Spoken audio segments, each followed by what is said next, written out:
Madame la Présidente, Monsieur le Premier ministre, mes chers collègues.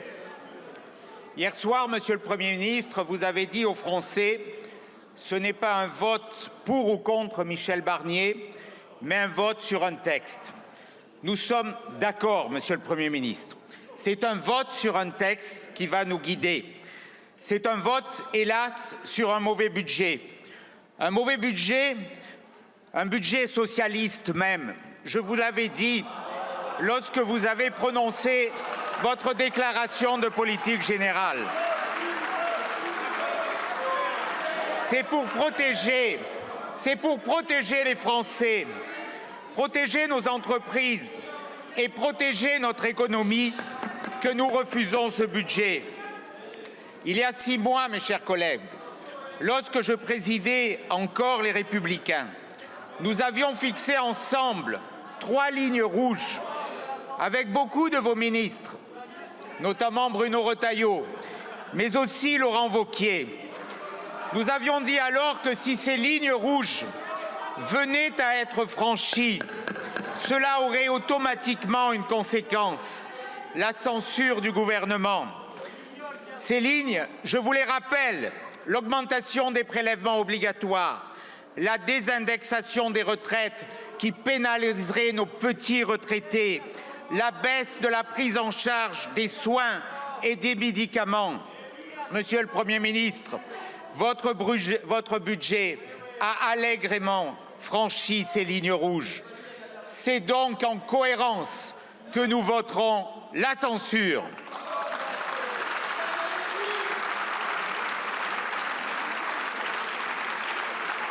Nous vous avions laissé pourtant, en toute responsabilité, une chance, contrairement à d'autres sur certains bancs. Nous avons refusé de vous censurer a priori, et ce, malgré les alliances électorales contre nature qui ont conduit le chaos dans ce pays, malgré l'appel de M. Attal à voter LFI, qui restera pour lui une tâche indélébile. Malgré l'appel de M. Bertrand à voter LFI.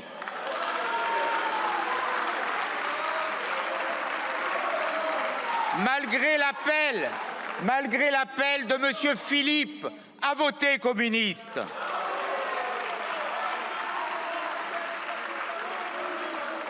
Malgré l'accord de la honte au second tour des élections législatives entre la Macronie, une partie des Républicains et entre l'extrême gauche des Insoumis.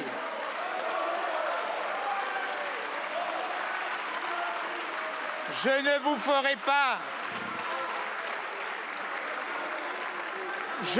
ferai pas l'injure de citer les adversaires insoumis ou écologistes qui se sont désistés pour la plupart d'entre vous. 2 mois plus tard, c'est cette situation que nous payons. Monsieur le Premier ministre, 2 mois plus tard, votre gouvernement a voulu, comme le médecin de Molière, imposer aux Français une saignée fiscale. Mais vous n'avez pas soigné la France, vous avez aggravé son mal. Face à ces dérives, le groupe UDR se voudra toujours comme un bouclier fiscal des Français. Votre budget est un budget récessif. Les instituts de conjoncture économique ont souligné et évalué à près d'1% de croissance les conséquences du choc fiscal que vous voulez imposer à l'économie française. Votre budget ne baisse pas les dépenses publiques, mais bien au contraire, il continue de les augmenter, plus 60 milliards en valeur.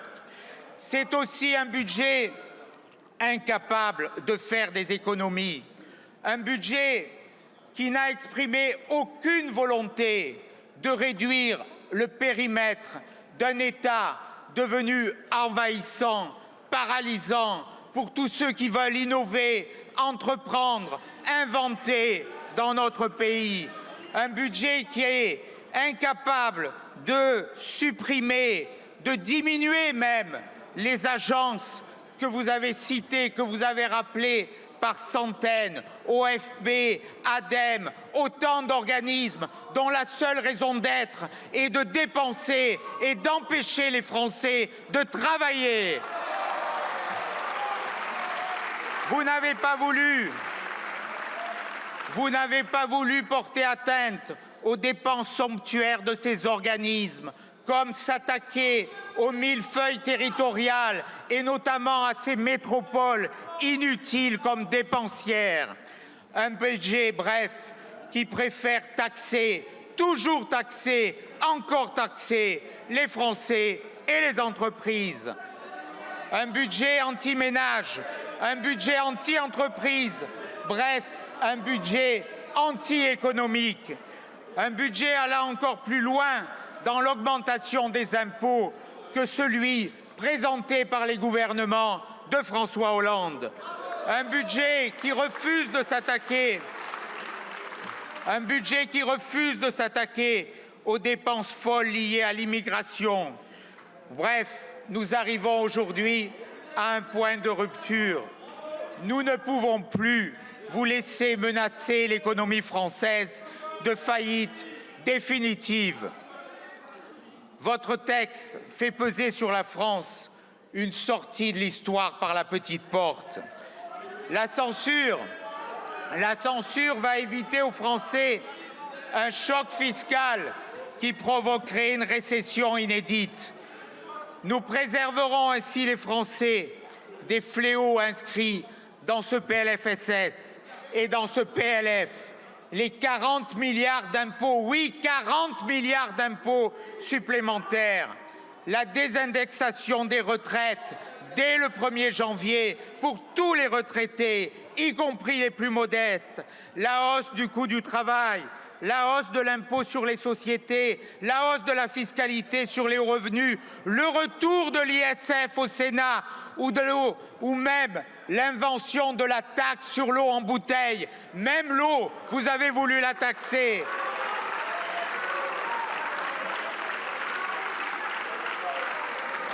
Le malus sur les petits véhicules, les Renault Dacia, les 208, tout ça, ce n'est pas des véhicules de luxe, ce sont les véhicules des Français qui travaillent et qui en ont besoin pour se déplacer au quotidien. Alors oui, je vous le dis, mes chers collègues, à travers ces budgets, une certaine droite, une pseudo-droite s'est renouée.